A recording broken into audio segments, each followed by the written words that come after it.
Morning everyone. आपका जो last chapter अभी चल रहा है that is your atomic structure, और हम अभी डिस्कस कर रहे हैं बोहर मॉडल ऑफ एटम के बारे में। बोहर मॉडल ऑफ एटम के अंदर आप बोहर मॉडल के पोस्टुलेट्स पढ़ चुके हैं, उसके एनर्जी के बारे में पढ़ चुके हैं, टोटल एनर्जी, काइनेटिक एनर्जी के बारे में पढ़ चुके हैं, पोटेंशियल एनर्जी के बारे में पढ़ चुके हैं, रेडियस के बारे में हमने पता किया, और हमने पता किया velocity of the electron according to your Bohr model. उसके बाद हमने एनर्जी ट्रांजिशन के बारे में भी हमने लास्ट लेक्चर में पढ़ा है कि जब कोई भी इलेक्ट्रॉन फर्स्ट ऑर्बिट से किसी ऑर्बिट के अंदर अगर ट्रांजिस्ट करता है, अपने पोजीशन को चेंज करता है, तो उसका एनर्जी चेंज क्या होगा, हमने उसके बारे में भी यहाँ पर पढ़ लिया है। आज हम डिस्कस कर रहे हैं कुछ इंपॉर्टेंट टर्म्स जो आपको न्यूमेरिकल में हेल्प करेंगी, क्योंकि इन टर्म्स के बिना न्यूमेरिकल्स में n1 और n2 की वैल्यू समझना डिफिकल्ट रहेगा, जो आपको बोहर मॉडल के फॉर्मूले में पुट करके उसकी वैल्यूज निकालनी है। ठीक है, तो लेट्स स्टार्ट। सबसे पहले हम बात करते हैं बेटा ग्राउंड स्टेट की। ग्राउंड स्टेट का मतलब क्या होता है?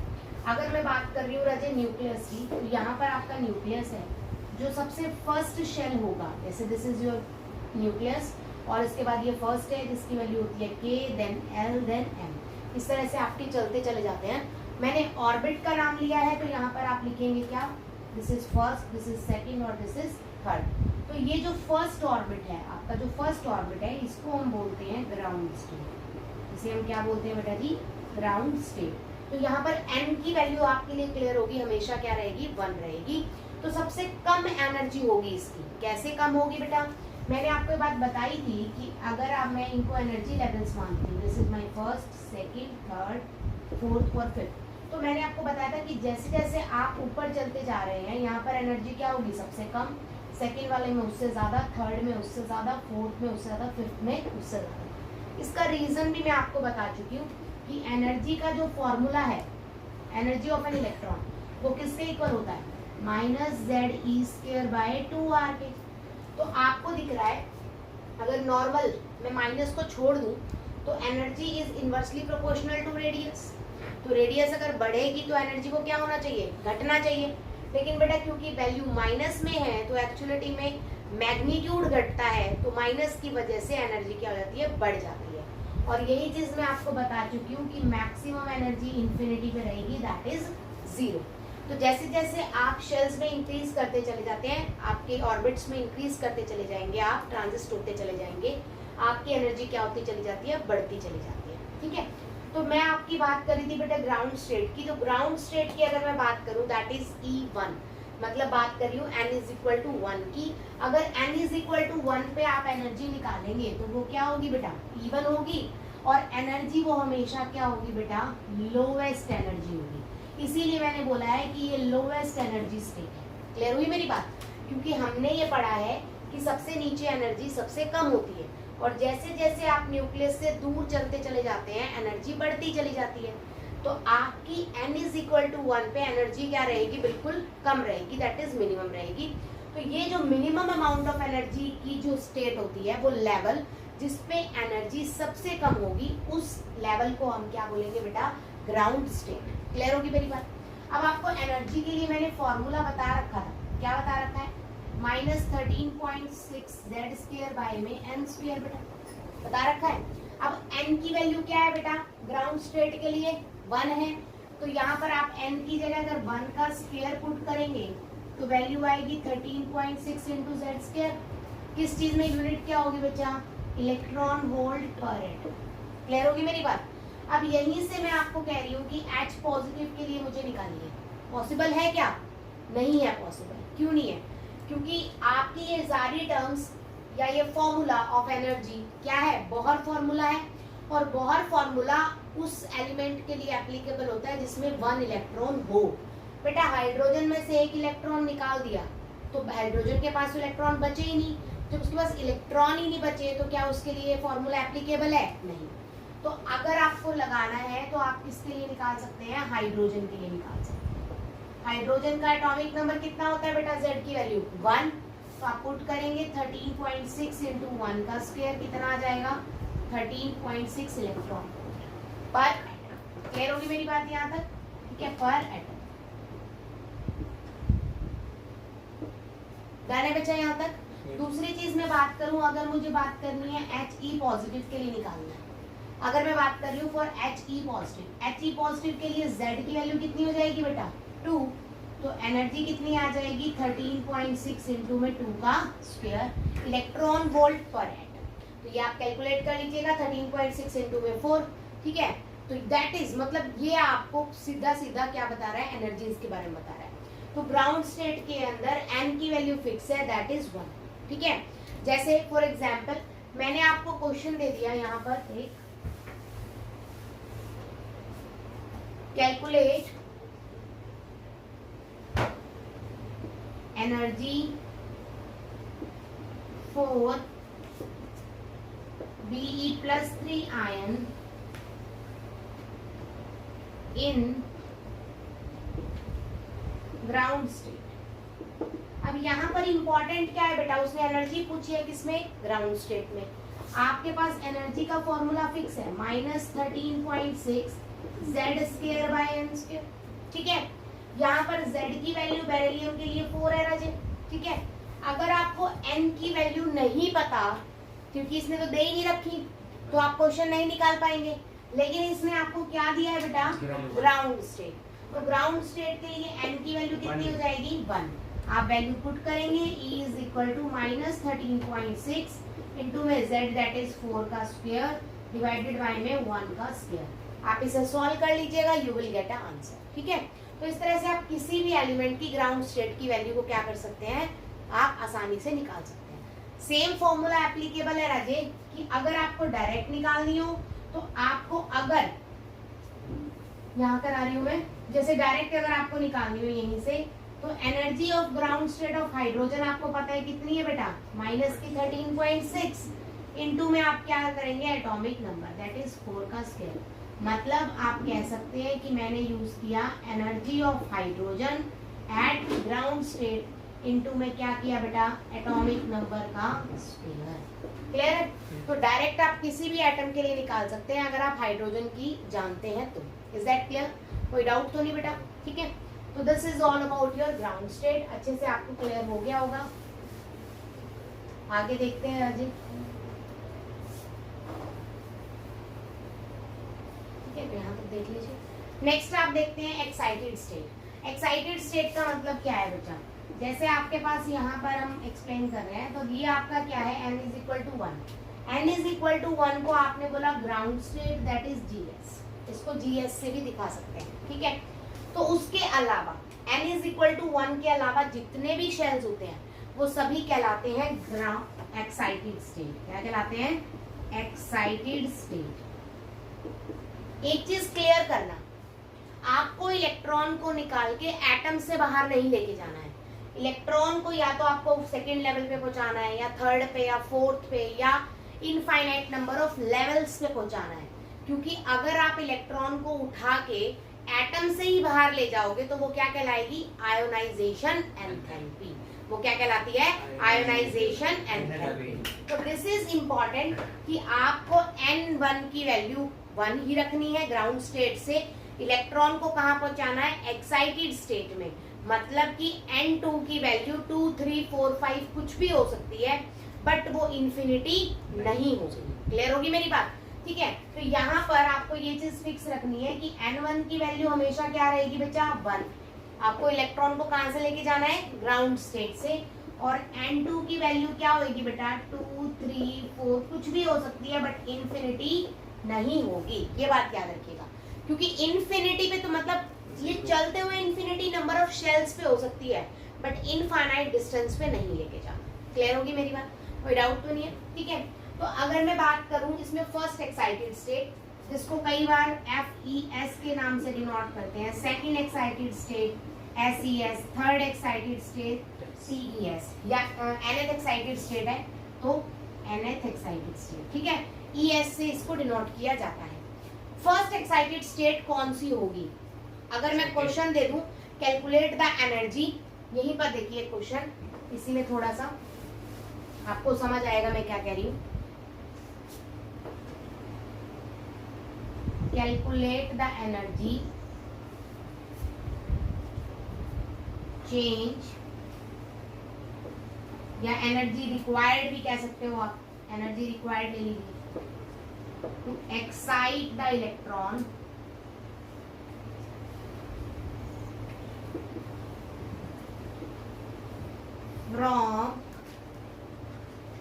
Ground state. अब ये ना लिखे तो भी चलेगा, फ्रॉम ग्राउंड स्टेट, क्योंकि इलेक्ट्रॉन को एक्साइट कहाँ से किया जाता है, हमेशा ग्राउंड स्टेट से ही किया जाता है। From ground state to fifth excited state. अब दिस इज इंपॉर्टेंट बेटा,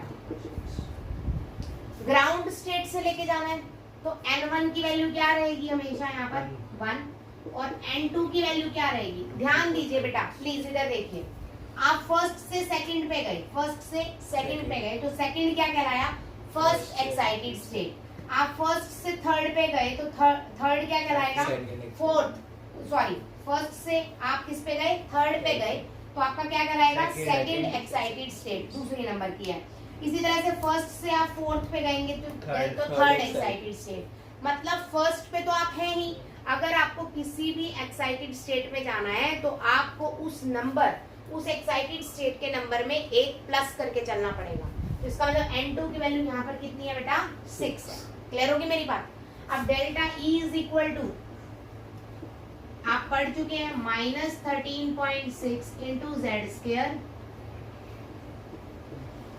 बाय प्लस का ले लीजिए N1 का स्क्वायर माइनस N2 का।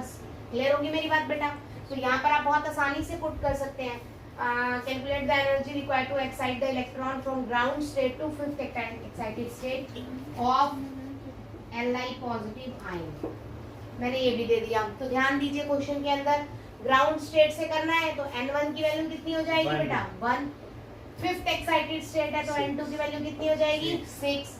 लिथियम आयन है बेटा तो Z की वैल्यू कितनी हो जाएगी, लिथियम के लिए बोलिए, Z कितना होता है, 3। ठीक है, तो आप तीनों चारों वैल्यूज पुट करेंगे, you will get your answer. ये आंसर किस में होगा, इलेक्ट्रॉन वोल्ट में। अगर आपको ये आंसर किस में चाहिए, किलो जूल पर मोल में चाहिए तो आप 96 से मल्टीप्लाई कर दीजिएगा। अगर आपको ये किस में चाहिए, पर एटम में, इलेक्ट्रॉन वोल्ट पर एटम है, पर मोल में चाहिए तो आप क्या करेंगे, इसको एवोगैड्रो नंबर से मल्टीप्लाई कर देंगे। यूनिट कन्वर्जन मैं ऑलरेडी आपको बता चुकी हूँ। तो ground state and excited state में कोई डाउट है बेटा, क्लियर हो गया अच्छे से, ठीक है। उसके बाद बात करते हैं आयोनाइजेशन एंथैल्पी। अगर मैं बात करूं आयोनाइजेशन एंथैल्पी की, तो आयोनाइजेशन एंथैल्पी का मतलब है इलेक्ट्रॉन को ग्राउंड स्टेट से उठा के कहां ले जाना, इन्फिनिटी पे ले जाना। मतलब उसको पूरे के पूरे जितने भी शेल्स हैं उन सभी शेल से क्या निकाल देना, बाहर निकाल देना। ठीक है, तो कहां से बच्चा ट्रांजैक्शन कहां पे हो रही है, ग्राउंड स्टेट से कहां हो रही है, इन्फिनिटी। तो ग्राउंड स्टेट पे n की वैल्यू कितनी है, 1। इन्फिनिटी पे n की वैल्यू कितनी हो जाएगी, इनफाइनाइट। ये चीज क्लियर होगी, ठीक है। तो n1 की वैल्यू 1, n2 की इनफाइनाइट। आप चाहें तो इसे डायरेक्ट भी निकाल सकते हैं। n1 पे वैल्यू कितनी होती है बेटा, 13.6, और फॉर्मूले को यूज करें, -13.6। और ई इन्फिनिटी पे कितनी होती है वैल्यू, 0 होती है ना बेटा जी, क्लियर है मेरी बात। तो delta E is equal to क्या होता है, E2 माइनस E1 है ना। E2 कितना है बेटा, 0, माइनस E1 कितना होगा, 13.6। तो वैल्यू कितनी आ जाएगी, 13.6 इलेक्ट्रॉन वोल्ट पर atom. That is your delta E।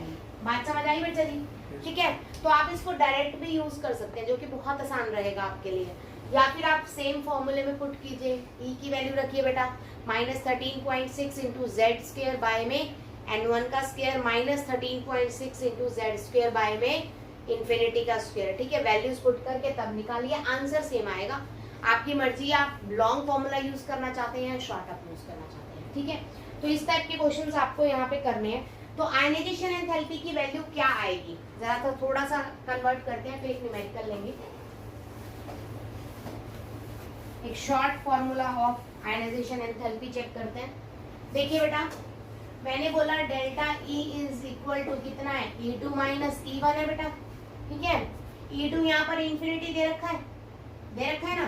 तो आप बोलो फॉर्मूला पुट करो, माइनस का 13.6 इंटू में जेड स्क्वायर बाय में बोलो n2 का स्क्वायर माइनस 13.6 इंटू में जेड स्क्वायर बाय में n1 का स्क्वायर। क्लियर बेटा, यहाँ से फॉर्मूला आएगा आपके पास 13.6 इंटू जेड स्क्वायर बाय में, कॉमन ले लिया, 1 बाय में n1 का स्क्वायर माइनस 1 बाय में n2 का स्क्वायर। क्लियर होगी मेरी बात यहाँ पे।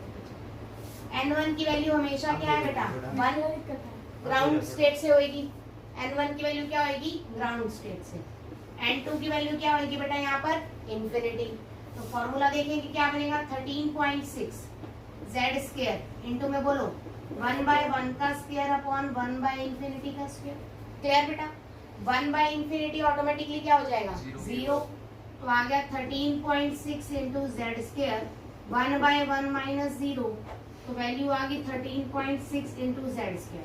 यहाँ पर 1 है बेटा तो दैट इज डेल्टा ई। और यही डेल्टा ई आपकी क्या है आयोनाइजेशन एंथैल्पी। तो मेन आपको ये देखना है कि जो आयोनाइजेशन एंथैल्पी है that is 13.6 into Z square है डायरेक्ट। ठीक है तो एन पे आयोनाइजेशन एंथैल्पी डिपेंड नहीं कर रही। क्यों नहीं कर रही क्योंकि N1 हमेशा ही क्या होगा ग्राउंड स्टेट और N2 हमेशा ही क्या होगा इन्फिनिटी। बात समझ आई। वो हर एटम के लिए एटॉमिक नंबर अलग होगा लेकिन लेवल N1 हमेशा ही क्या रहेगा ग्राउंड और N2 हमेशा ही क्या रहेगा इनफाइनाइट। क्लियर होगी बात मेरी। इसीलिए जो वैल्यू है वो डिपेंड नहीं करती है। ठीक है अगर मैं इसी क्वेश्चन को देखूं आयनाइजेशन एंथैल्पी ऑफ हीलियम और लिथियम पॉजिटिव बेटा तो आयनाइजेशन एंथैल्पी का फॉर्मूला क्या है बोलो कितना बोला मैंने -13.6 जेड स्क्वायर है। क्लियर N1 स्क्वायर और N2 स्क्वायर तो लेने की जरूरत ही नहीं है। तो आयनाइजेशन एंथैल्पी सबसे पहले मैं हीलियम पॉजिटिव के लिए निकाल रही हूँ तो माइनस का 13.6 इंटू में जेड की वैल्यू कितनी है बेटा 2 का स्क्वायर। सॉल्व कर लोगे इसे। इसी तरह से for the lithium atom ionization enthalpy of Li positive कितना आ जाएगा माइनस का 13.6 इंटू 3 का स्क्वायर। आप इसे भी सॉल्व कर लेंगे कोई डाउट तो नहीं। ठीक है अगर मैं बोलूं कि calculate ratio of the two atoms वो भी देखिए उसका शॉर्ट क्या है। वैसे तो आप डायरेक्ट डिवाइड कर देंगे तो भी आ जाएगा लेकिन रेशियो देखिए मैं कह रही हूँ बेटा ionization enthalpy of first atom कितनी आएगी -13.6 इंटू में Z1 का स्क्वायर बेटा।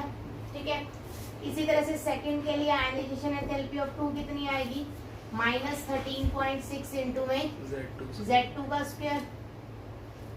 क्लियर है बेटा जी यहाँ तक। अगर मैं बोलूँ मुझे रेशियो चाहिए तो डिवाइड कर दो दोनों को IE1 बाय में IE2 इज इक्वल टू 13.6 से 13.6 कैंसिल हो जाएगा बेटा Z1 का स्क्वायर अपॉन Z2 का स्क्वायर क्योंकि माइनस से माइनस में क्या हो जाएगा cancel.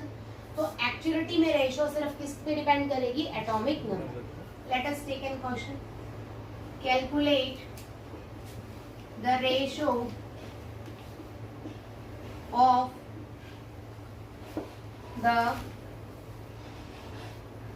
Ionization enthalpies of helium positive and beryllium 3 positive ions. Helium और बेरिलियम की रेशियो बोली है मैंने तो बेटा अलग अलग निकालने की जरूरत नहीं है। आयनाइजेशन एंथैल्पी ऑफ हीलियम ठीक है divided by ionization enthalpy of beryllium +3 और ये प्लस है। ठीक है इज इक्वल टू किस पर डिपेंड करती है डायरेक्ट सिर्फ एटॉमिक नंबर पे। हीलियम का एटॉमिक नंबर कितना होता है 2 का स्क्वायर बाय बेरिलियम का कितना है बेटा 4 का स्क्वायर। कितना हो जाएगा 4 बाय में 16 दैट इज 1/4। तो रेशियो कितनी आ गई डायरेक्ट 1/4। तो आप डायरेक्ट इसको यूज करके आप क्वेश्चंस आसानी से निकाल सकते हैं। समझ आई बात कोई डाउट तो नहीं है यहाँ तक। ठीक है उसके बाद बात करते हैं राजे अगर मैंने वर्ड यूज कर रखा हो पोटेंशियल क्या यूज कर रखा हो पोटेंशियल तो next formula is your ionization potential.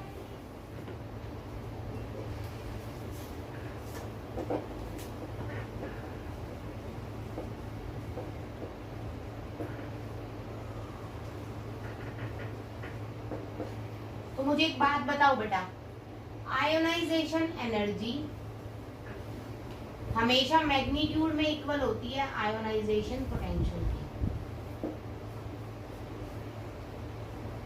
पहली बात तो ये याद रखनी है। ठीक है तो आयोनाइजेशन पोटेंशियल क्या होगा वो पोटेंशियल डिफरेंस जो किसी भी इलेक्ट्रॉन को कौन सी स्टेट से ग्राउंड स्टेट से कहां पहुंचाएगा इनफाइनाइट पे। क्योंकि आयोनाइजेशन का मतलब ही क्या होता है ग्राउंड स्टेट से कहां लेके जाना इनफाइनाइट पे लेके जाना। अब वर्ड यूज क्या किया है मैंने पोटेंशियल तो आप कहेंगे the potential energy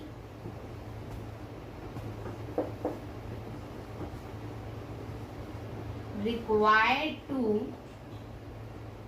move electron from ground state to infinite। Clear होगी बात बेटा? ठीक है, तो यहाँ पर एनर्जी नहीं यूज हो रही, कौन सी यूज हो रही है? पोटेंशियल एनर्जी यूज हो रही है।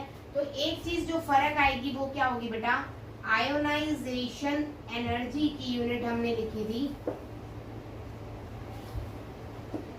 इलेक्ट्रॉन वोल्ट पर एटम या सिंपल इलेक्ट्रॉन वोल्ट। ठीक है, और यहाँ पर आयोनाइजेशन पोटेंशियल, पोटेंशियल की यूनिट क्या होती है? फिजिक्स में भी पढ़ के आए हो आप 10th में, क्या होती है? सिंपली सिर्फ वोल्ट। तो अगर आपको किसी भी क्वेश्चन में आयोनाइजेशन पोटेंशियल दे रखा हो और उसकी यूनिट वोल्ट हो तो आप आयोनाइजेशन एंथैल्पी में उसे कन्वर्ट कर लो, सिर्फ यूनिट बदलनी है, किसी से मल्टीप्लाई नहीं करना, किसी से डिवाइड नहीं कर रखा। जैसे क्वेश्चन में दे दिया कि ionization potential is equal to 15 volt है। ठीक है, कैलकुलेट करो लैम्डा, कैलकुलेट लैम्डा, ये बोल दिया। मैं क्वेश्चन लिख देती हूँ। क्वेश्चन है इफ आयोनाइजेशन पोटेंशियल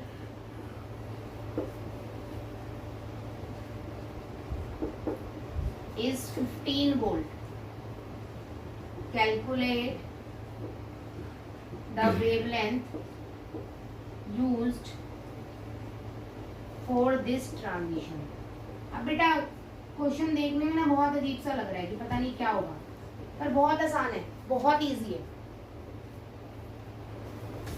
सबसे पहले आयोनाइजेशन एंथैल्पी या एनर्जी इक्वल होती है मैग्नीट्यूड में आयोनाइजेशन पोटेंशियल के। ठीक है, तो मैं ये कह सकती हूँ कि मेरा आयोनाइजेशन पोटेंशियल कितना दिया हुआ है बेटा इसमें क्वेश्चन में बताना जरा? 15 वोल्ट। ठीक है, तो मैं कह सकती हूँ कि मेरी आयोनाइजेशन एनर्जी कितनी हो जाएगी? 15 इलेक्ट्रॉन वोल्ट हो जाएगी। क्लियर है मेरी बात? ठीक है, तो यहाँ पर 15 इलेक्ट्रॉन वोल्ट मेरे को दे रखी है, दैट इज ई। क्या दे रखी है? ई या delta E, 15 electron volt. Clear होगी मेरी बात? अब यहाँ से बेटा E is equal to H mu तो पढ़ रखा है तुम लोगों ने, प्लैंक्स क्वांटम थ्योरी में पढ़ा है, और इसी को आप लिख सकते हैं एच सी बाय लैम्डा, और इसी को आप लिख सकते हैं 12400 बाय लैम्डा। किस में कैलकुलेट होगा? एंगस्ट्रॉम में। बहुत आसानी से कर सकते हैं। तो मुझे लैम्डा चाहिए ना, ये लगा दूं फॉर्मूला, ये भी लगा सकते हैं, बट इसमें आपकी कैलकुलेशन बढ़ जाएगी। आप h की वैल्यू रखोगे, c की रखोगे तो आएगी, और इसमें आपको कोई वैल्यू नहीं रखनी है, डायरेक्ट है। तो आप लिख सकते हैं बेटा 15 इज इक्वल टू 12400 बाय में लैम्डा, तो lambda is equal to 12400 by में। क्लियर होगी बात बेटा? सॉल्व कर लीजिएगा, इसे ट्रांजिस्ट कर लीजिएगा बस। यहाँ पर वैल्यू इलेक्ट्रॉन वोल्ट में दी गई है और ये किलो जूल में होता है, तो इसको मल्टीप्लाई कर लीजिएगा तो आपका आंसर आ जाएगा। ठीक है, तो मतलब बहुत आसानी से आप कोई भी निकाल सकते हैं। क्वेश्चन को देखकर ये लग ही नहीं रहा था कि यार पोटेंशियल दिया हुआ है, लैम्डा निकल सकता है, बट बहुत इजीली निकल सकता है। क्योंकि एक बात याद रखिएगा, जितनी भी एनर्जीज आप एटॉमिक स्ट्रक्चर चैप्टर में पढ़ेंगे वो सारी की सारी एनर्जी इन टर्म्स ऑफ क्या होती है? फोटॉन्स ही होती है। प्लैंक्स क्वांटम ने यही तो बोला था कि जितनी रेडिएशंस निकलती हैं वो किसकी टर्म्स में निकलेंगी? फोटॉन्स। तो जितने भी फॉर्मूले ऑफ द लाइट होते हैं फोटॉन्स के, वो सभी के सभी एक दूसरे से क्या करेंगे? रिलेट करेंगे। क्लियर होगी मेरी बात? कोई डाउट तो नहीं है यहाँ पर? ठीक है, नेक्स्ट एनर्जी है बेटा आपकी एक्साइटेशन एनर्जी। अभी मैंने आपको कराया था एक्साइटेशन स्टेट या excited state. Now we comes to excitation energy.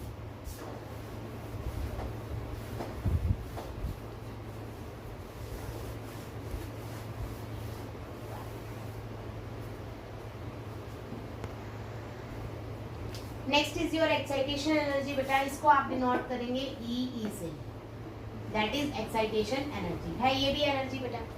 अब क्या है, देखो सिंपल है राजे, यहाँ पर आपने शेल्स बना रखे हैं। ठीक है, this is first, second, third, fourth, fifth, और ये मैंने इन्फिनिटी पे ले लिया। डन। ठीक है, तो इलेक्ट्रॉन हमेशा कहाँ प्रेजेंट, कहाँ से एक्साइट होता है? हमेशा ग्राउंड स्टेट से। कौन से स्टेट से? ग्राउंड स्टेट से, that is n is equal to 1 is known as ground state. तो वो इलेक्ट्रॉन बेटा 2 पे भी जा सकता है, 4 पे भी जा सकता है, 3 पे भी जा सकता है, 5 पे भी जा सकता है ना।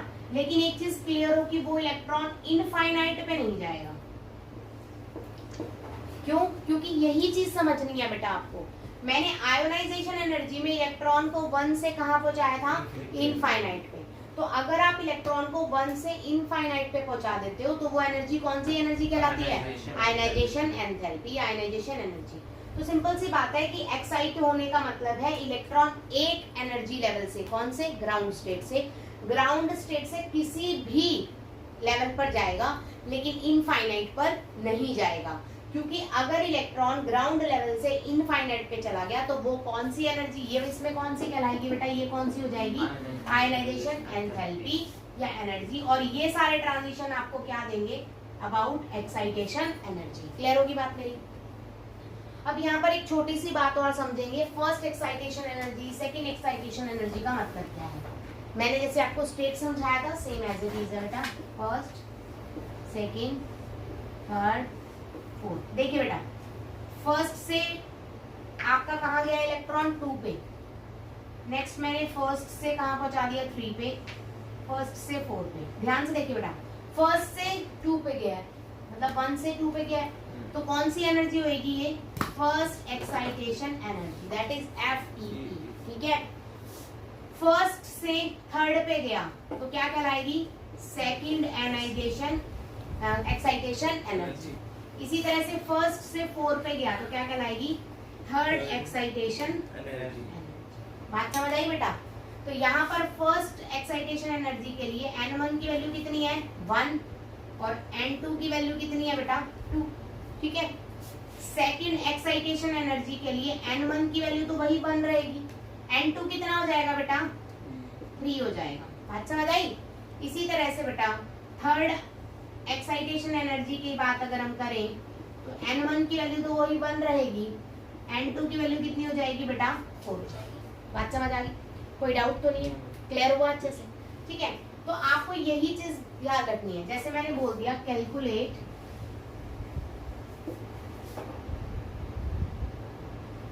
Third excitation energy of Li positive ion. कुछ भी नहीं दे रखा आपको, न्यूमेरिकल कैसे करोगे? सब कुछ निकाल लेंगे हम। देखिए Li पॉजिटिव के लिए Z की वैल्यू कितनी होती है बेटा? 3। थर्ड एक्साइटेशन एनर्जी का मतलब क्या है कि N2 की वैल्यू 8 प्लस होगी, दैट इज 4, और N1 की वैल्यू कितनी होगी? 1। तो एनर्जी का फॉर्मूला तो सेम है बेटा, -13.6 बोलो, या प्लस का लेके चलो, Z स्क्वायर 1/N1 का स्क्वायर माइनस 1/N2 का स्क्वायर। क्लियर होगी मेरी बात? ठीक है। That is delta E is equal to 13.6 into Z कितना है बेटा? 3 का स्क्वायर, N1 की वैल्यू 1 का स्क्वायर माइनस N2 की वैल्यू 1/4 का स्क्वायर। क्लियर है? सॉल्व कर लेंगे इसे, कोई डाउट तो नहीं है? तो अगर हम फॉर्मूला देखें इसी के अकॉर्डिंगली, एक चीज क्लियर है कि एक्साइटेशन एनर्जी निकालते वक्त N1 की वैल्यू फिक्स है, दैट इज कितनी? 1। N1 की वैल्यू क्या है? फिक्स्ड है, कितनी? 1। तो यहीं पर फॉर्मूला कन्वर्ट करेंगे बेटा। देखिए, तो delta E is equal to कितना आ जाएगा? 13.6 Z स्क्वायर 1/1 का स्क्वायर माइनस 1/N2 का स्क्वायर एज इट इज, क्योंकि N2 ही बदल रहा है, N1 नहीं बदल रहा। ठीक है। तो delta E is equal to 13.6 Z square 1 minus N2 का स्क्वायर। तो आप इस तरह से डायरेक्ट भी ले सकते हैं वैल्यूज। क्लियर होगी मेरी बात? This is your direct formula. मर्जी आपकी, आराम से निकालिए। अच्छा, इसको दूसरे तरीके से भी निकाला जा सकता है। ठीक है। कैसे? एक और क्वेश्चन लेते हैं, उसमें मैं बताती हूँ आपको।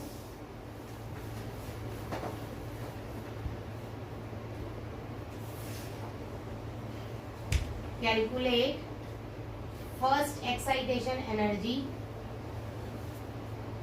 Of Li positive ion. Same question है बेटा, दोनों तरीके से निकालेंगे। पहले फॉर्मूले से अगर आप निकालो तो delta E is equal to कितना आ जाएगा? 13.6 Z स्क्वायर। Z की वैल्यू कितनी है लिथियम के लिए बेटा? 3 का square into 1/1 that is 1 minus 1/ first excitation का मतलब N2 की वैल्यू कितनी होगी बेटा? 2 का स्क्वायर कितना हो जाएगा? 4। ठीक है। इसे आप सॉल्व करेंगे 13.6 इंटू में 3 का स्क्वायर 9 इंटू में कितना हो जाएगा 4 माइनस 1 दैट इज 3/4। सॉल्व कर लेंगे आप, ये आ गया। दूसरा तरीका क्या है, n1 की वैल्यू 1 है बेटा, n2 की वैल्यू कितनी है बोलो 2, n1 की वैल्यू 1 और n2 की वैल्यू कितनी है 2। z की वैल्यू यहाँ से कितनी है हमारे पास बेटा, लिथियम के लिए कितनी हो गई 3, ठीक है। तो आप कैसे निकालोगे, n1 पे एनर्जी कितनी होती है बेटा हाइड्रोजन की, कितनी होती है -13.6 इलेक्ट्रॉन वोल्ट, और n2 पे कितनी होती है -3.4 इलेक्ट्रॉन वोल्ट होती है। तो डेल्टा E निकाल लो पहले, कितनी हो गई माइनस के E2 माइनस E1 होएगा 3.4 माइनस माइनस प्लस 13.6 कितना आ गया 10.2 आ गया बेटा, क्लियर है। अब डेल्टा ई फॉर लिथियम निकालना है, तो इनटू में क्या करोगे 3 का स्क्वायर, तो 10.2 इंटू में 9, तो आप देख लीजिएगा दैट इज 91.8। यहाँ से भी इतना ही आएगा, चाहे आप कैलकुलेट कर लीजिएगा, ठीक है। तो आपकी मर्जी है, आप बॉहर का यूज भी कर सकते हैं, आप नॉर्मल भी वे में देख सकते हैं। तो बहुत सारे मेथड्स आर करेक्ट, आपको देखना है छोटा आपको कौन सा लगता है, आसान आपको कौन सा लगता है, ठीक है। ऑलवेज जब आप एग्जाम्स में क्वेश्चंस करते हैं तो उन्हीं मेथड्स को अप्लाई कीजिए जिसमें मिनिमम कैलकुलेशन हो, ताकि आपकी कैलकुलेशन कम से कम हो, और कैलकुलेशन कम से कम होगी तो आंसर्स जल्दी निकलेंगे। इसी क्वेश्चन को सॉल्व करने में आप यहाँ पे अटकेंगे बेटा, यहाँ पर आपको कैलकुलेशन करने की जरूरत पड़ेगी, ठीक है, और यहाँ पर आपको नाम मात्र कैलकुलेशन करने की रिक्वायरमेंट है। तो मेथड को कौन से को अप्लाई करना चाहिए, इसको अप्लाई करना चाहिए, क्लियर होगी बात। इसीलिए मैंने आपको बोला था कल के लेक्चर में भी कि आप हाइड्रोजन की जो एनर्जी लेवल्स हैं कम से कम 4 या 5 एनर्जी लेवल्स आपको याद होने चाहिए, जरूरी है ये। अगर 4 से 5 लेवल्स आपको याद है तो आप उसका यूज बहुत आसानी से कर सकते हैं कहीं पर भी, क्लियर होगी बात बेटा, ठीक है।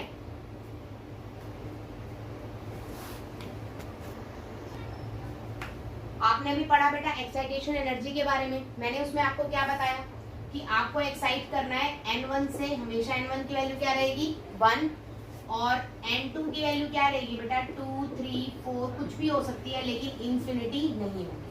क्यों, क्योंकि अगर n2 की वैल्यू इंफिनिटी हो जाती है तो एनर्जी का नाम क्या बन जाएगा आयनाइजेशन एंथैल्पी, ठीक है। तो अगर ये दिस इज अबाउट एनर्जी जो मैंने भी आपको बताया एक्साइटेशन एनर्जी, तो एक्साइटेशन एनर्जी की यूनिट क्या है बेटा आपके पास इलेक्ट्रॉन वोल्ट, क्या यूनिट है इलेक्ट्रॉन वोल्ट। सेम बेटा यहाँ मैं बता रही हूँ अबाउट द पोटेंशियल, पोटेंशियल है तो सिर्फ यूनिट बदलेगी, यूनिट कितनी हो जाएगी वोल्ट, दैट मींस ये वो पोटेंशियल होगा जो इलेक्ट्रॉन को ग्राउंड स्टेट से किसी भी एक्साइटेड स्टेट में पहुंचाएगा, बात समझ आई। लेकिन वो एक्साइटेड स्टेट इंफिनिटी नहीं होनी चाहिए, क्लियर होगी बात। तो सिंपल, अगर किसी क्वेश्चन में आपको एक्साइटेशन एनर्जी दे रखी है और आपको पोटेंशियल में बदलना है, वैल्यू उसकी क्या रहेगी सेम रहेगी। And last definition is your separation energy. Separation energy को आप बाइंडिंग एनर्जी भी बोलते हैं, ठीक है, सिर्फ वैल्यू अलग हो जाती है।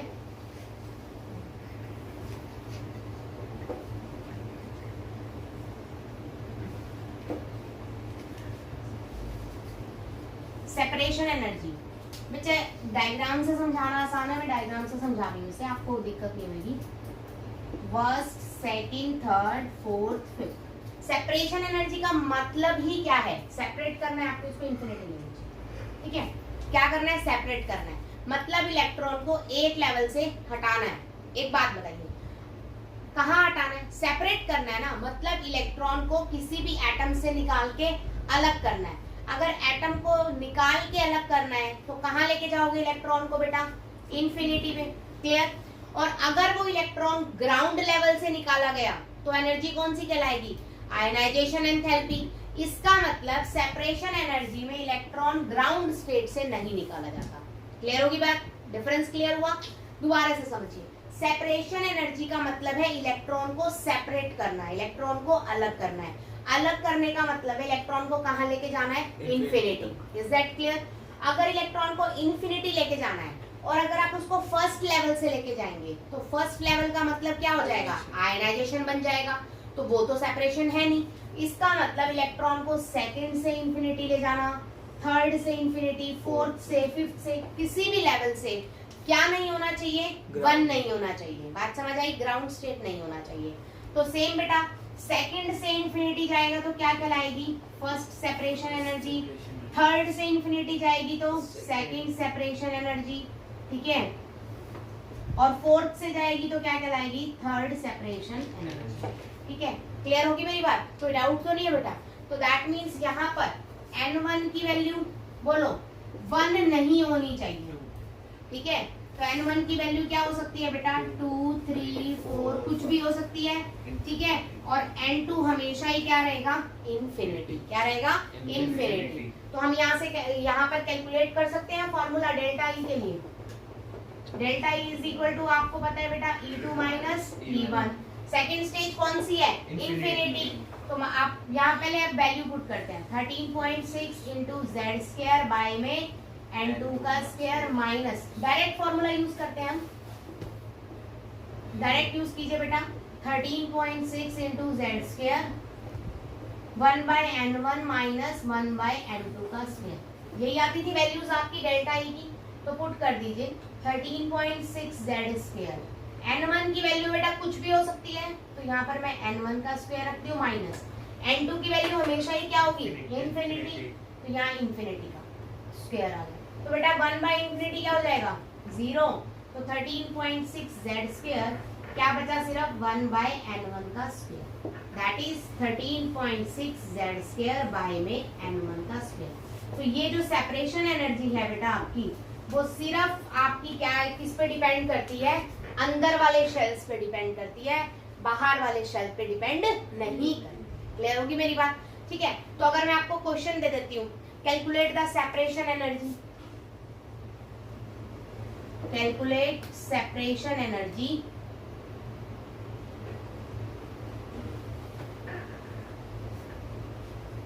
फ्रॉम 4 लिख लो direct, 4 second separation energy, direct आप ऐसे लिख लीजिए, calculate second separation energy for Li positive ion.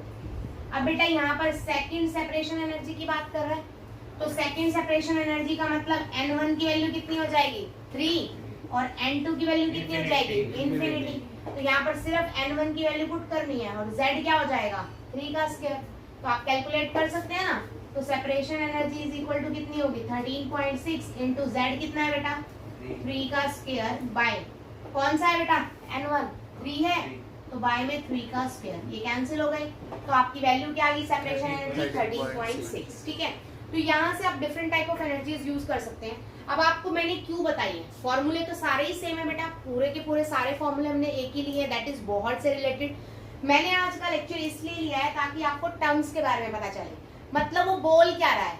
अगर वो N1 N2 इन सब के बारे में नहीं बता रहा, क्वेश्चन में वर्ड यूज कर रहा है excitation energy, separation energy, binding energy, इस तरह के वर्ड्स अगर वो यूज कर रहा है, तो उस केस में आप N1 N2 क्या मानोगे, ठीक है। मुझे पता है थोड़ा सा कंफ्यूजिंग है, लेकिन अगर आप इन डेफिनेशंस को 3-4 बार उसे थोड़ा सा पढ़ोगे तो आपको पता चल जाएगा डिफरेंस क्या है, और आप आसानी से फिर इन्हें यूज कर सकते हैं। अगर इसी के अंदर मैं आपको बोलूं बाइंडिंग एनर्जी, मैंने अभी आपको बोला सेपरेशन एनर्जी और बाइंडिंग एनर्जी इक्वल होते हैं, लेकिन बेटा सिर्फ वैल्यू में। सेपरेशन एनर्जी जो होगी वो हमेशा पॉजिटिव आएगी बेटा, और बाइंडिंग एनर्जी हमेशा नेगेटिव आएगी। ऐसा क्यों, फर्क क्या है, बाइंडिंग एनर्जी में इन्फिनिटी से इलेक्ट्रॉन को उठा के एक लेवल पे लेके आया जाता है, और सेपरेशन में लेवल से उठा के इन्फिनिटी पे। क्लियर होगी मेरी बात। जहां आप क्या कर रहे हैं, सेपरेशन में सेकंड सेपरेशन की बात अगर मैं करूं, तो आप सेकंड शेल से इलेक्ट्रॉन को कहां लेके जा रहे हैं, इन्फिनिटी पे। तो इलेक्ट्रॉन निकाल रहे हैं ना बेटा, जब आप इलेक्ट्रॉन निकालते हैं तो आपको एनर्जी देनी पड़ती है, एनर्जी एब्जॉर्ब होती है, इसीलिए सेपरेशन एनर्जी हमेशा क्या आती है, पॉजिटिव। क्लियर है। लेकिन अगर मैं बात करूं बाइंडिंग एनर्जी की, तो आप इन्फिनिटी से उठा के इलेक्ट्रॉन कौन से शेल में डाल रहे हैं, सेकंड शेल में डाल रहे हैं। तो जिसमें आप इलेक्ट्रॉन डाल रहे हैं, तो जबरदस्ती डालेंगे इलेक्ट्रॉन, तो एनर्जी क्या करनी पड़ेगी, आपको देनी पड़ेगी, क्या करेगी, रिलीज होगी, इसीलिए वैल्यू क्या आएगी आपकी, नेगेटिव। क्लियर होगी मेरी बात, कोई डाउट तो नहीं है, समझ आया बच्चा अच्छे से, ठीक है। आज का लेक्चर यहीं फिनिश करते हैं। अगर आपको कोई भी डाउट्स हो तो आप कमेंट्स में पूछ लीजिएगा या मुझसे कांटेक्ट कर लीजिएगा, ठीक है। आप व्हाट्सएप पे भी मुझसे पूछ सकते हैं। कुछ भी अगर आपको इनमें डाउट्स हो तो आप पूछिएगा, और इससे रिलेटेड बहुत सारे क्वेश्चंस आपको मिलेंगे। जी मेंस में बहुत बार की इन पे से क्वेश्चन आया, मतलब हर बार एक क्वेश्चन इस पार्ट पे से उठता ही है बोहर मॉडल से। तो आप प्लीज इसे अच्छे से कीजिएगा, कोई भी डाउट हो तो मुझसे पूछ लीजिएगा।